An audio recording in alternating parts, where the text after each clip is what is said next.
কুসুম শিকদার একজন বাংলাদেশী চলচ্চিত্র অভিনেত্রী ও পরিচালক। তিনি নাটক এবং চলচ্চিত্রে অভিনয় করেন। আজকে জানবো তার খোলামেলা ভিডিও এবং পর্নোগ্রাফির অভিযোগ নিয়ে আলোচনা। বন্ধুরা, সম্পূর্ণ ভিডিওটি দেখতে চ্যানেলটি সাবস্ক্রাইব করুন এবং লাইক দিয়ে পাশে থাকুন। তো চলে যাচ্ছি মূল ভিডিওতে। 2002 সালে তিনি লাক্স আনন্দধারা ফটোজেনিক চ্যাম্পিয়ন হওয়ার গৌরব অর্জন করেন। 2010 সালে গহিনী শব্দ নিয়ে বাংলা চলচ্চিত্রে অভিনয়শিল্পী হিসেবে এবং 2024 সালে শরতের জবা দিয়ে পরিচালক হিসেবে অভিষেক করেন। তার দ্বিতীয় চলচ্চিত্র লাল টিপ এর জন্য তিনি শ্রেষ্ঠ চলচ্চিত্র অভিনেত্রীর পুরস্কার পান, যেটা মেরিল প্রথম আলো পুরস্কার হিসেবে অভিহিত করেন, এবং তার অভিনীত পরবর্তী চলচ্চিত্র শঙ্খচিলের জন্য শ্রেষ্ঠ অভিনেত্রী বিভাগে জাতীয় চলচ্চিত্র পুরস্কার লাভ করেন এবং শ্রেষ্ঠ চলচ্চিত্র অভিনেত্রী বিভাগে মেরিল প্রথম আলো সমালোচক পুরস্কারের মনোনয়নও লাভ করেন। কুসুম শিকদার একজন বাংলাদেশী অভিনেত্রী, আর এই অভিনেত্রীকে নিয়ে বর্তমান সবিজ অঙ্গনে বেশ আলোচনা চলছে। সম্প্রতি নেশা শিরোনামে একটি মিউজিক ভিডিও মুক্তি পায়।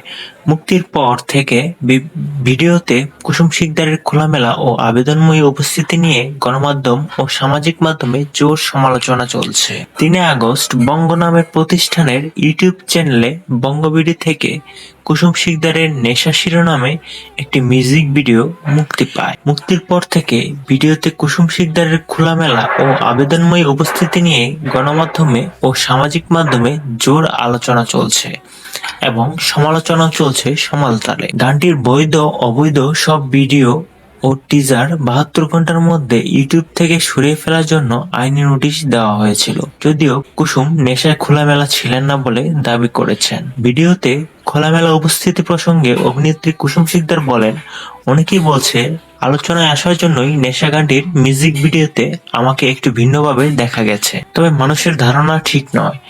কাজের ক্ষেত্রে ভালো লাগাটাকেই প্রাধান্য দেই।